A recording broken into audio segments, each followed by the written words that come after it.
खासदार नवनीत राणा यांना आता महायुतीतूनच घरचा आहेर बघायला मिळतोय। नवनीत राणांचं जात प्रमाणपत्र बोगस असल्याचं शिवसेना नेते अभिजित अडसूळ यांनी म्हटलं आहे। तर हायकोर्टानं जात प्रमाणपत्र बोगस ठरवलंय। मग सुप्रीम कोर्टाला निकालासाठी 20 महिने का लागतात असा सवाल अभिजित अडसूळ यांनी उपस्थित केला आहे।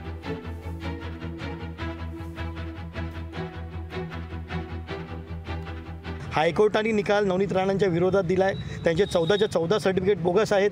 त्यांना 2.5 वर्ष 2.5 लाख दंड आणि जे त्यांनी लोकसभेचे जे हे घेतले होते फायदे घेतले होते ते परत करणं की सुप्रीम कोर्ट नक्की कोणाच्या शब्दावर चाललंय।